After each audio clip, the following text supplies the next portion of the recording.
Bienvenidos a una nueva videoteca del recuerdo. Estamos en la temporada de 1992 y vamos a revisar la hexagonal de ese año. Pero antes de ir a la hexagonal, este es el partido en el cual el Deportivo Saprissa iba a conquistar en aquel momento lo que se denominaba el subcampeonato. Vamos a explicarles que ese campeonato fue corto, fue un torneo corto que se desarrolló entre enero y junio de 1992. Se realizaron 2 vueltas nada más, todos contra todos, y el equipo que acumulaba más puntos se aseguraba como mínimo llegar a la final. Saprissa y Alajuelense estuvieron palmo a palmo en la lucha por el liderato. Por ahí en algún momento Punta Arenas y Carmelita también se involucraron. Y este encuentro ante San Carlos, si Saprissa lo ganaba, le daba la posibilidad de dejarse las 2 vueltas. Suena un poco extraño porque en los 90 se estilaba más las 4 vueltas, pero este torneo fue más corto. Y ahí está Saprissa con Rolando Fonseca muy joven, con Gilberto Roden, con Evaristo Coronado, acechando un equipo sancarleño que ya no tenía opciones de avanzar. Un partido bueno, un partido de bastantes alternativas, sobre todo para el Deportivo Saprissa, que estaba ante esa posibilidad. Se presentó pues una espera hasta cierto punto exagerada por el gol que le iba a dar a aquel Saprissa que dirigía Rolando Villalobos la posibilidad de ganar el subcampeonato ante un equipo sancarleño que ya no tenía opciones. Aquí está el gol. De cabeza apareció Carlos Mario Hidalgo para sentenciar aquel partido, el número 10 del Saprissa, venciendo el guardameta Milton Rafael Segura de San Carlos, que tapó prácticamente todo.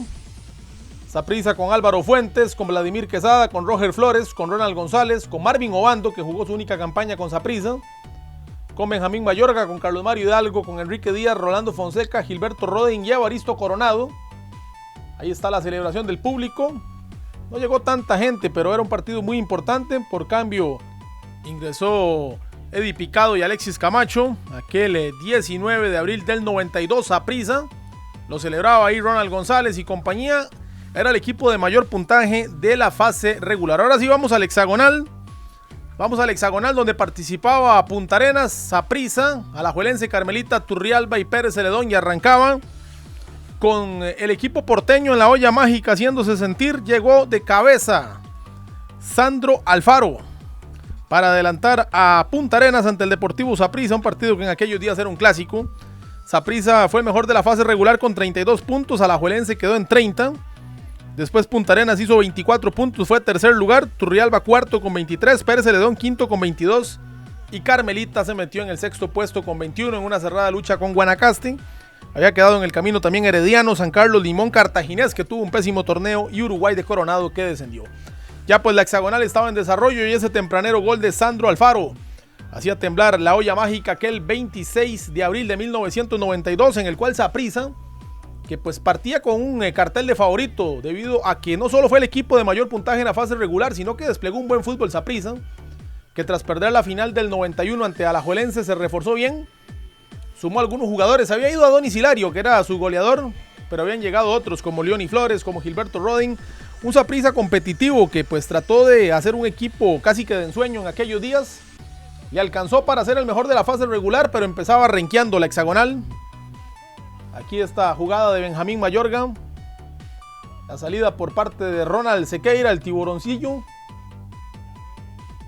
que tuvo pues un partido acertado. En aquel equipo de Punta Arenas estaba Luis Diego Arnaz, Luis Fernández Teixeira, Adolfo el Coyolito Rojas, Sandro Alfaro, Eduardo Delgado, también estaba Ronald Chávez, Carlos Velázquez, Johnny Murillo, José Mario Rodríguez y Javier Astúa, que fue el goleador de aquel año. Aquí no es cambio de partidos, que Saprissa se colocó otro uniforme para el complemento. Hay opciones sobre la cabaña de Álvaro Fuentes, partido intenso con esa anotación apenas al minuto 1 de Sandro Alfaro, que definió el encuentro. La hexagonal arrancaba también en Turrialba, un equipo turrialbeño que había hecho un gran torneo. Se enfrentaba a Pérez Celedón, que era el Benjamín, junto a Carmelita. Ambos llegaron a primera división ese año. Bueno, Carmelita regresó, Pérez Celedón hizo su debut y lograron meterse entre los 6 primeros. Ahí tenemos las opciones sobre la cabaña generaleña que defendía Elvis Hernández.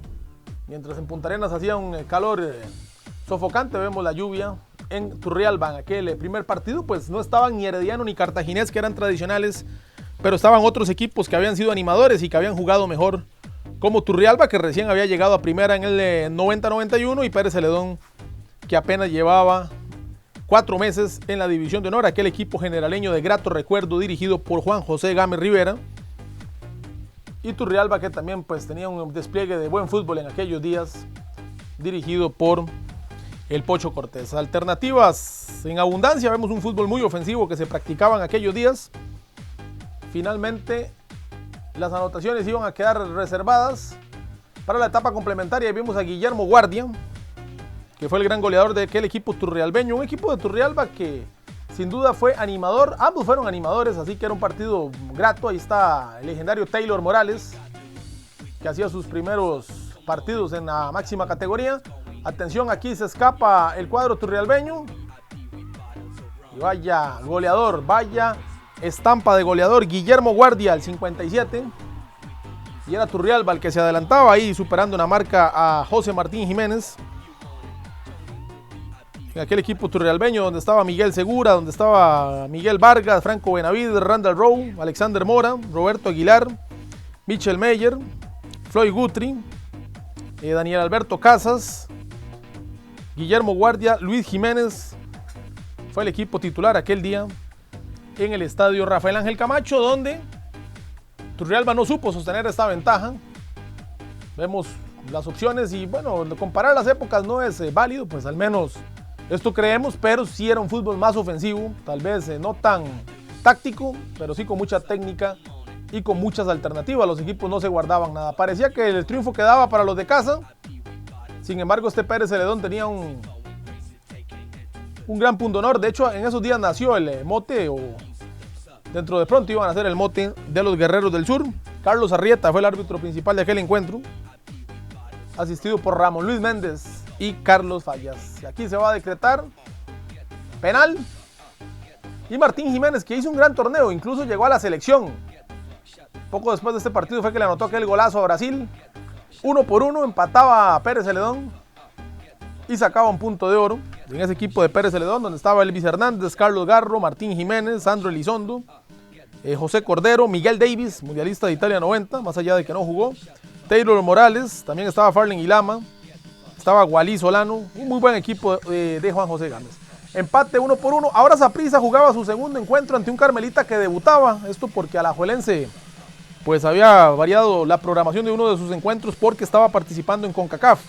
Este partido fue el 3 de mayo de 1992, segunda fecha ya del hexagonal, en el Ricardo Saprissa. Saprissa con la obligación de recuperar los puntos que había dejado en el camino ante Punta Arenas, y vemos a Eric Lonis sufriendo ante Saprissa, equipo en el cual luego Lonis se convertiría en un legendario. ¿Quién le anotó? Otro legendario, Evaristo Coronado, el futbolista de más goles en la historia del Saprissa, venciendo al guardameta de más partidos en la historia del Saprissa, aunque en aquel momento todavía Lonis no se estrenaba con los morados, ya había jugado con Cartaginés y lo hacía con Carmelita. Ya vamos a hablar de este Carmelita porque aquí está el empate.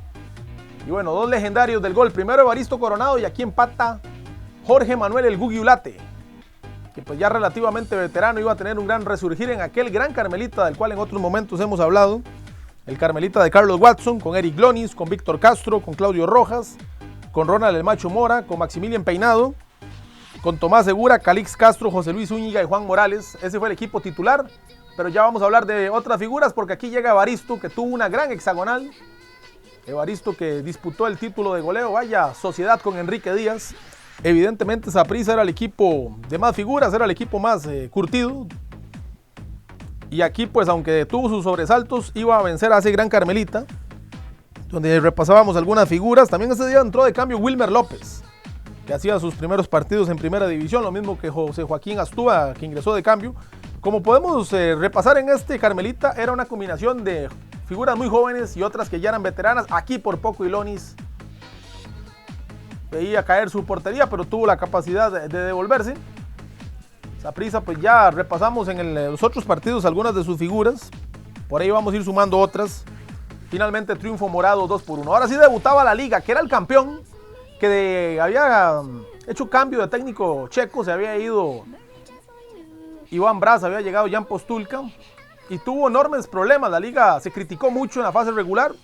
Un equipo también, tal vez un poco más joven que el de Saprissa, pero lleno de figuras, que aquí debutaba en el hexagonal ante Turrialba y se adelantaba con esta anotación por parte de Austin Berry al minuto 14. Berry que hizo varios goles así a lo largo de su carrera, sorprendiendo a Miguel Segura, que también midió mal esa pelota. Una liga que del todo no convencía a sus parciales, donde estaban figuras como Paul Mayorga en la portería, que se consolidó ese año como titular, Hernán Fernando Sosa, ahí tenemos a Paul, que incluso llegó a la selección en aquellos días, Javier Delgado, Joaquín Guillén, Richard Smith, Oscar Ramírez, Juan Carlos Arguedas, Austin Berry, Luis Quirós, Víctor Badilla y Mauricio Montero. Era la base titular, aparecía Pavel Karosh, el checo, que tuvo una gran campaña. Otras figuras como Alfonso Durán, que ese día vino de cambio. Ya vamos a hablar también más de ese plantel rojinegro, porque la liga empató muchos partidos ese año. Era un equipo que se hablaba que no tenía delanteros y de hecho básicamente jugaba sin delanteros o sin hombres en punta. Víctor Badilla era pues tal vez el jugador de más características ofensivas. Sabía defenderse bien, se le criticaba que no sabía rematar sus partidos, pero ojo, que en la fase regular solo perdió un encuentro y esa tendencia no iba a cambiar para la recta final del torneo. Este partido ante Turrialba parecía resuelto, sin embargo, en el cierre del partido llega esta extraña acción de indecisión por parte de la saga Manuda y Luis Jiménez, un delantero que tuvo alguna cuota importante de goles con Turrialba. Al 82, los azucareros, que no se daban por vencidos, igualaban el marcador. Y lo bonito de esta hexagonal es que vamos a ver que aunque eran dos equipos poderosos y siempre llamados a ganarlo todo, como Alajuelense y Saprissa, más un Punta Arenas que en los 80s y 90s fue protagonista, pero los demás eran equipos entusiastas como Turrialba, Pérez Celedón y Carmelita, que pues no estaban en los planes de muchos y no se daban por menos. Empate en Alajuela con arbitraje de Bernio Ulloa. Seguimos repasando esta segunda fecha. Ahora estamos en el Estadio Municipal de Pérez Celedón. Esta fecha sí se jugó completa. Ya vimos en el triunfo de Saprissa ante Tibás, el empate en Alajuela.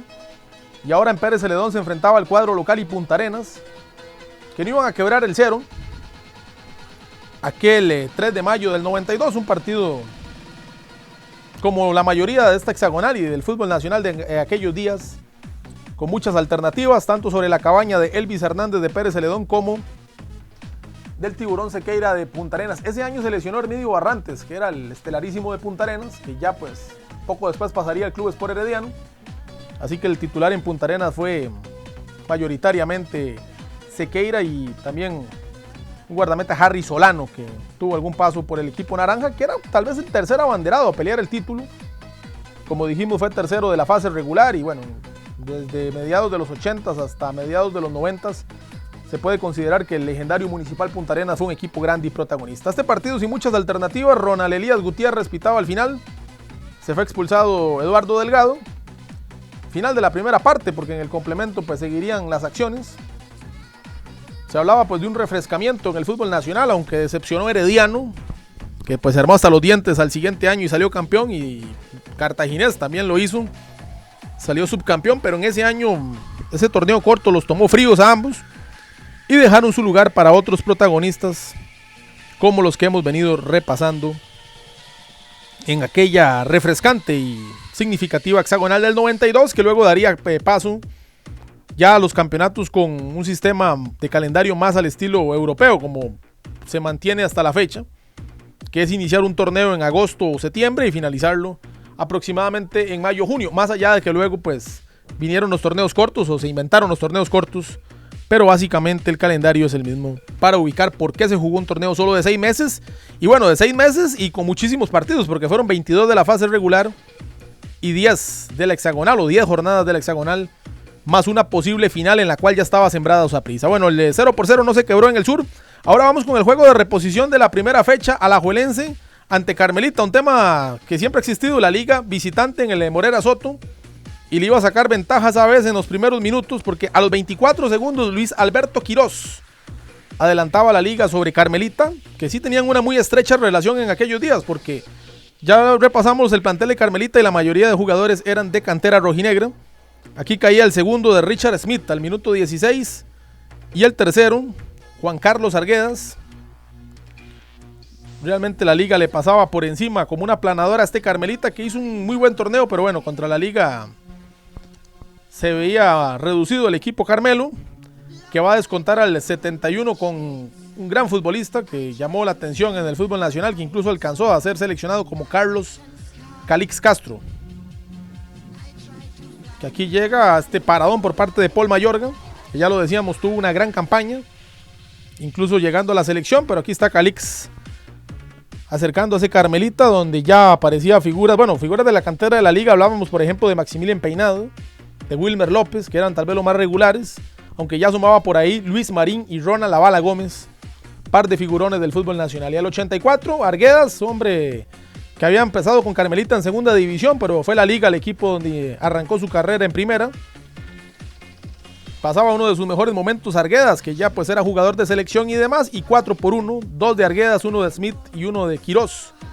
Y la liga, pues a la cual se le criticaba que no tenía contundencia, sacaba un triunfo sin apelaciones ante su vecino Carmelita. Ahora estamos en Punta Arenas ante Carmelita, que no quería sumar su tercera derrota aquel 9 de mayo del 92, con arbitraje de Víctor Rodríguez, pero rápidamente recibía goles de camerino, casi siempre Carmelita. Y vean quién se devoraba esa banda, Luis Diego Arnáez, en su posición habitual de carrilero, o posición donde lo conocimos en el fútbol de la primera división. En aquellos días también era seleccionado. Aquí habilita José Mario Rodríguez y rápidamente Carmelita empezaba perdiendo ante el Municipal Punta Arenas. José Mario Rodríguez, que hizo una dupla ofensiva sumamente importante aquel año con Javier Astúa. Dieron mucho de qué hablar. También estaba por ahí Johnny Murillo. Tenía un gran equipo Punta Arenas. Ni qué decir este hombre que conduce la pelota como Carlos el Pistoncillo Velázquez. Pues vamos a tratar de reseñarles la mayoría de figuras que observemos. Ahí está Lonis, rifándose el físico. Vemos como los primeros minutos fueron de verdadero asedio puntarenense sobre la cabaña de Carmelita. En aquella noche en el estadio Lito Pérez. Carmelita, que tenía pues también entre sus figuras a Juan Morales, que había sido arquero, mientras vemos este tapadón de Lonis, que había sido volante ya del Saprissa, de Barrio México, de algunos equipos de la primera división. Y aquí precisamente Morales, un hombre habilidoso, un 10, que incluso en algún momento asomó por la selección y demás, empataba el marcador. Vemos como Carmelita prácticamente no había llegado, pero aquí lograba igualar. Partido pues de mucho ímpetu por parte de los dos equipos. Sin embargo, Punta Arenas fue mejor y va pues a recoger los frutos de ese mejor trabajo en el cierre del partido. Una etapa complementaria donde cualquiera de los dos pudo haber ganado. Bueno, el tema de la iluminación, ¿verdad? En aquellos días no era pues tan exigente. Los equipos, mientras tuviesen luz, podían jugar de noche. Y sobre el cierre del partido, aquí llega la anotación del triunfo de José Mario Rodríguez.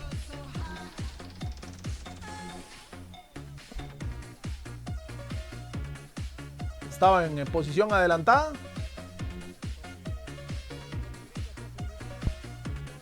Así que esa anotación no contaría. La que sí contaría llegaría en el cierre del partido.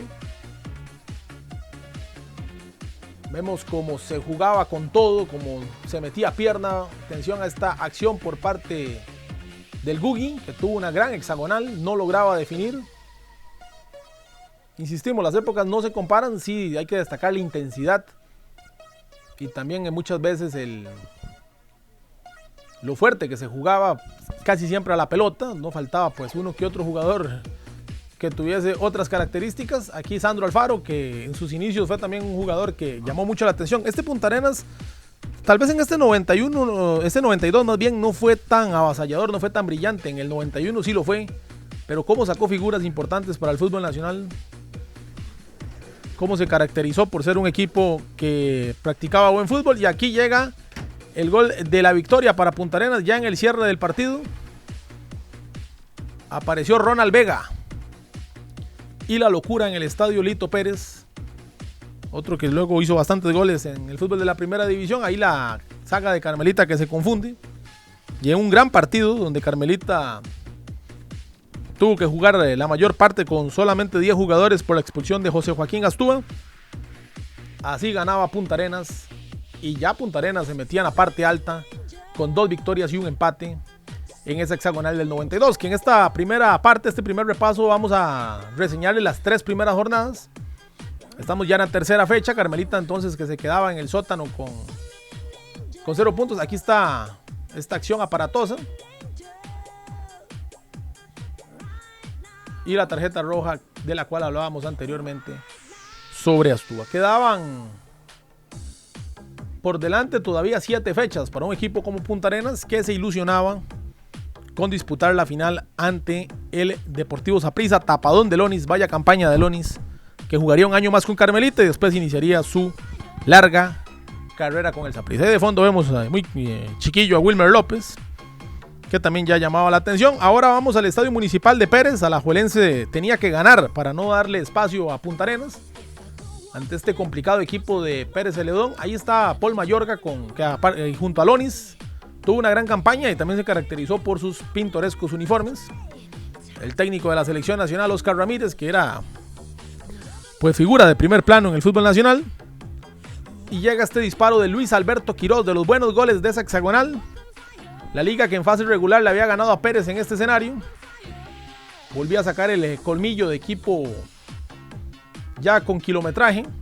Porque ese equipo de la liga que salió campeón en el 91 todavía era un equipo relativamente joven, pero ya después del Mundial de Italia 90 muchas de estas figuras tomaron un papel diferente. Llámese un Juan Carlos Arguedas, llámese un Joaquín Guillén, Richard Smith, mismo Javier Delgado, que no tenía mucho en primera división, pero ya era figura. Sumados pues obviamente a figuras ya de peso como Hernán Fernando Sosa, vean qué calidad de defensa. Y evidentemente Oscar Ramírez y Mauricio Montero, que eran mundialistas. En este equipo de Pérez estaba Max Sánchez, que había sido figura no tan positiva en la final del 91, cuando un grueso error de este futbolista muy joven había sido determinante en la consecución del título 16 para la liga. Ahí está Carlos Luis Astúa. Y en el complemento, la Alajuelense cambió de uniforme blanco, para terminar de sacar esa faena en el Estadio Municipal de Pérez Celedón, donde el gol del minuto 19 iba a marcar la diferencia en favor del cuadro rojinegro. Ahí tenemos a Javier Delgado. La liga usó mucho su uniforme, que pues no tiene color negro, era blanco con rojo nada más, un rojo como rosado.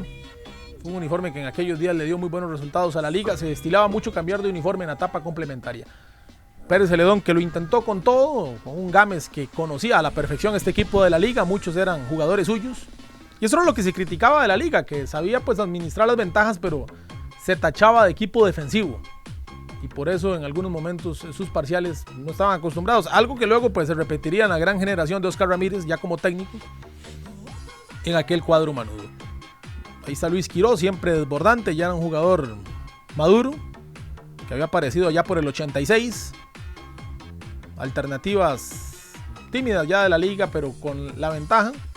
El dueño de la 6, que luego Wilmer López haría suya el siguiente año, o meses después, cuando llegó de Carmelita, el dueño de la 6 era el checo, Pavel Karosh, que casi siempre ingresaba de cambio, pero que sí está en el recuerdo de los aficionados de la liga, porque fue importante en algunos partidos, tanto en la campaña del 91 como en la del 92. Alajuelense que iba a sacar entonces la victoria por la mínima en el Estadio Municipal de Pérez Celedón. Ya Taylor Morales y Farlen y Lama era una dupla de la cual se hablaban cosas muy importantes en el fútbol nacional. Incluso Farlen fue llamado a la selección en aquellos días.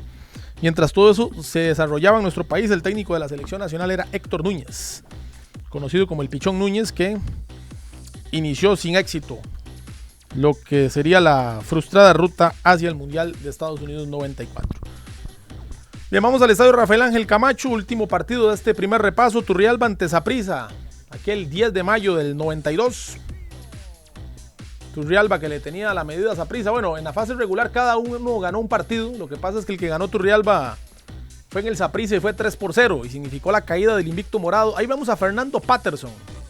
No era Miguel Segura el titular, sino Fernando Patterson en la cabaña de aquel equipo turrialbeño,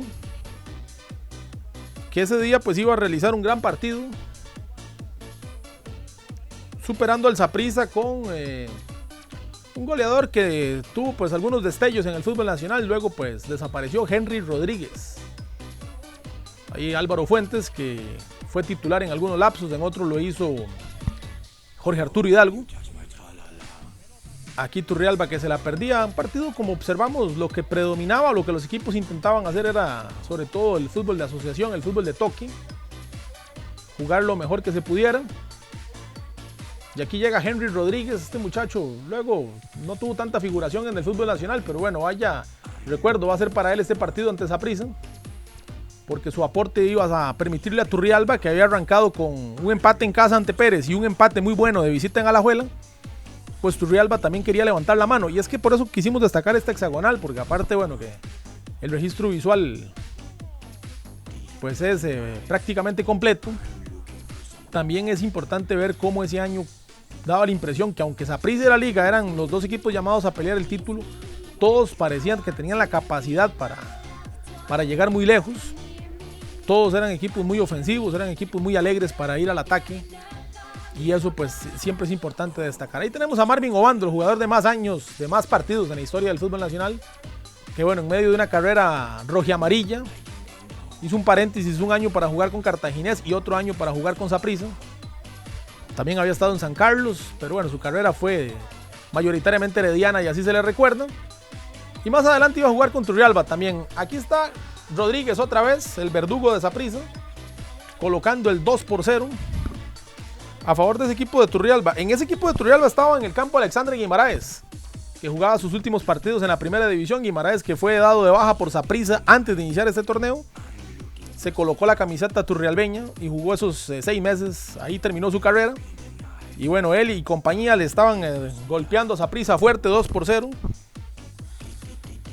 Como parte de aquel anecdótico y muy recordado torneo del 92. Saprissa, que trató de regresar en el complemento, con Gilberto Roden aquí, que trastabillaba, sacaba el disparo que se iba por fuera, pero el 2-0 se iba a mantener inamovible. Entonces hasta acá teníamos a Punta Arenas y Alajuelense con 5 puntos, porque recordemos el triunfo valía 2, y Turrialba con 4, encabezando esta hexagonal del 92. Estaba quedando un poquito relegado Pérez con 2 puntos, lo mismo que Saprissa, que no arrancaba bien el Saprissa de Rolando Villalobos, por cierto un técnico joven en aquellos días, pero que incluso ya había pasado por la selección nacional.